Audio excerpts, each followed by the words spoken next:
What is up, guys? Welcome back to Auto Joe, where today we are driving a 2016 Audi Q3.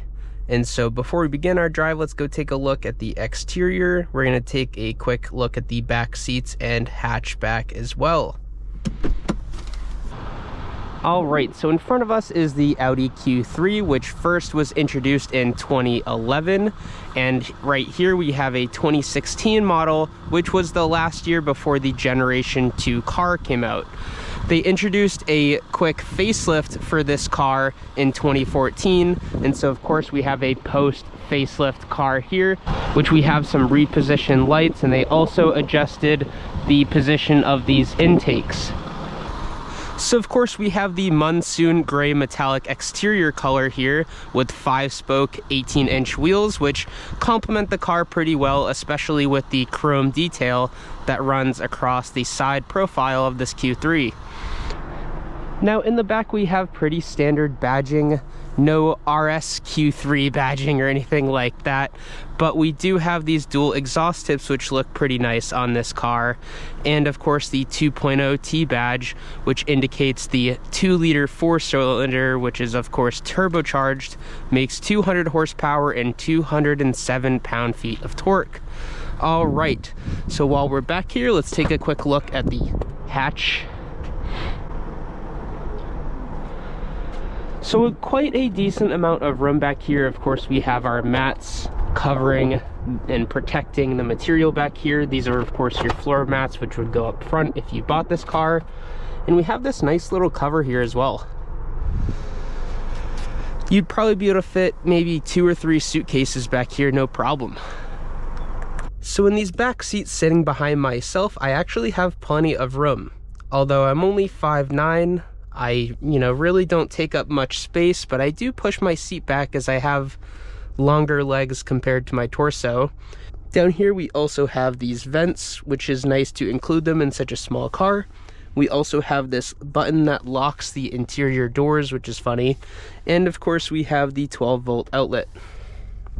So for 2016 we do have Bluetooth, but we don't have Apple CarPlay or Android Auto. We have the ability to purchase Sirius XM for this car, which is nice too, but I would find myself just hooking up my phone via Bluetooth and rocking out to some Spotify. So first impressions of this interior is that it's quite lovely. We have these chestnut brown seats which fit this car really well, and honestly the first thing I said when I got in this car is, oh my gosh, it's so cute. The interior is just charming. And the size of this car and the shape, the exterior makes it kind of look like a bit of an egg, but when you get in here, you're like, oh wow, it's like a scaled up Kona, right? It's very much better looking. It's got a nicer interior, overall higher quality. Of course, it's nothing like the Kona except for the shape. And frankly, I also feel like I have more room in these front seats than I do in a standard Kona. But enough about that Kona talk. The competitors to this Audi Q3 are actually the BMW X1, the Volvo XC40, and of course the Mercedes GLA. And I have not gotten a chance to drive any of those cars, but I will say that this one definitely makes a strong case for you to buy it. This car was brought to us by First International Auto Group out of Merrimack, New Hampshire, and this is a lovely example of some of the Audi SUVs they have on their lot. They also have a couple Q5s, so definitely check them out. So this turbocharged inline 4-cylinder is paired to a 6-speed automatic in this car, which also features a sport mode and an ability to shift yourself. So we'll start off in sport mode and just kind of let the car do the shifting and see how it is.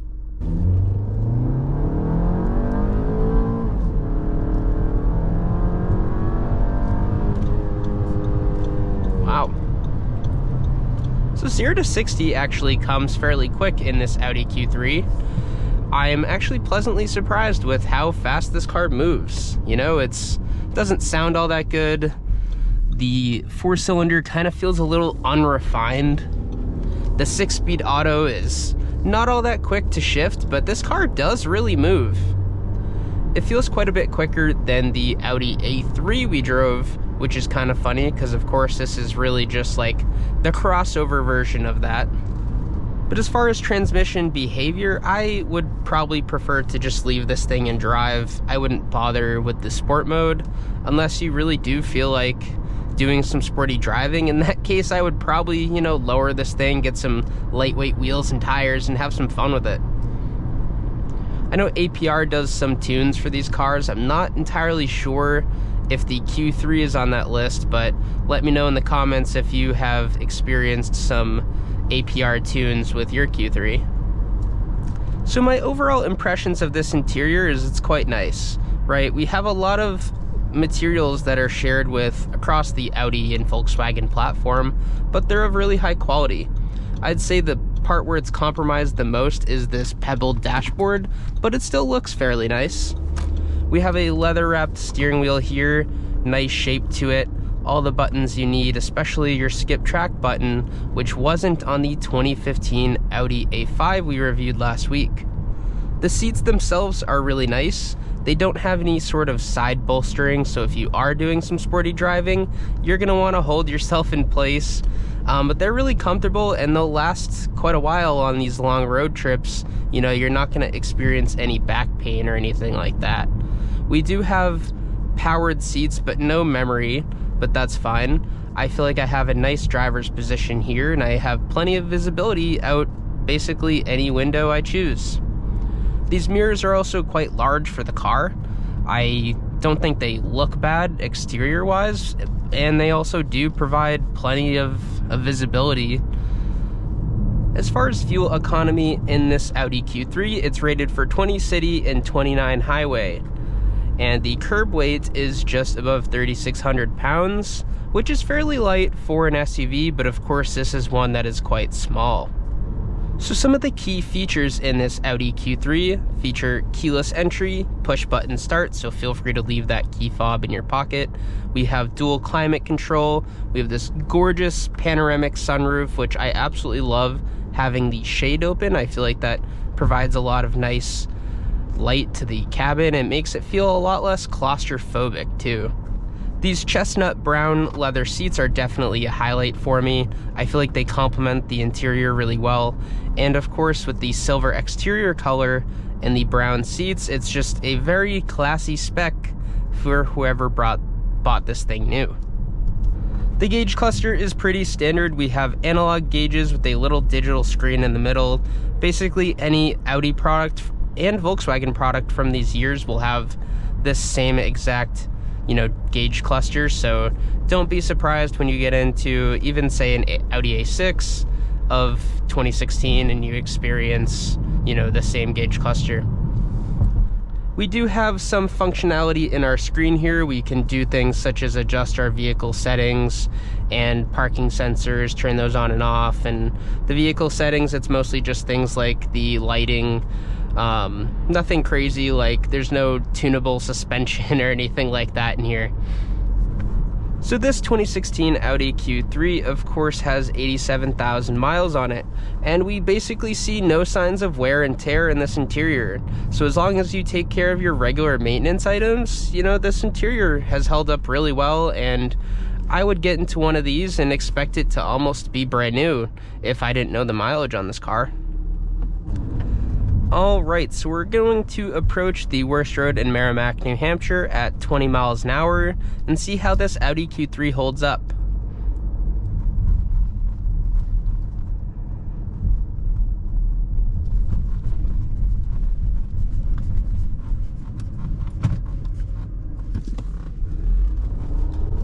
So fairly stiff suspension system.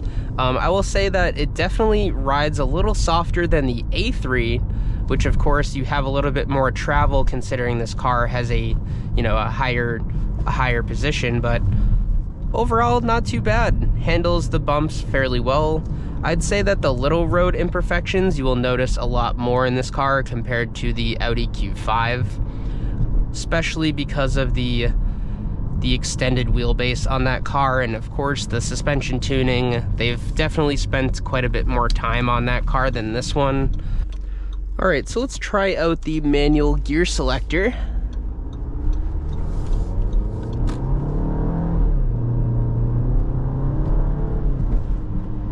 definitely a lot slower to even upshift than I thought it would be. The downshifts are also quite unresponsive. So honestly, in this car, I would probably just leave it in D. As I said before, I feel like you're going to have a lot better of an experience by just letting the normal tuning of the transmission do its job and not really bother with it. All right, let's get on the highway and check out how this thing performs, see how it rides at highway speeds, and if that road noise is going to kill our conversations in here on long road trips.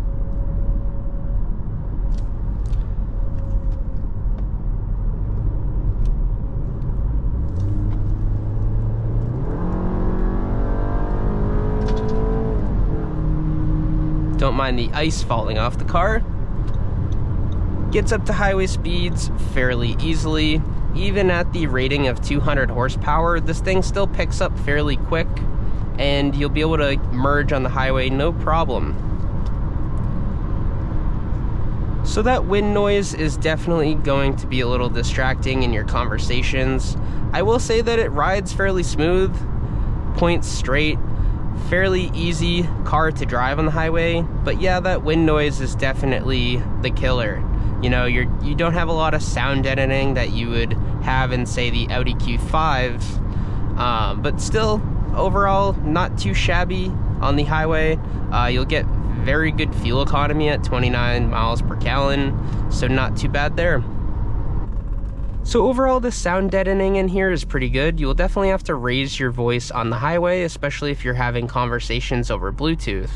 But the last thing I'll say about the driving characteristics about this car is that I don't really like the steering.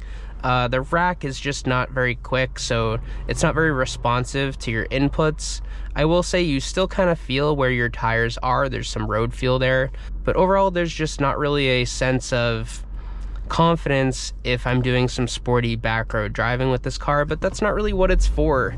It's going to be a easy and comfortable daily driver for a lot of people, especially people with kids or a dog, and have that added practicality that the A3 doesn't have with the hatchback.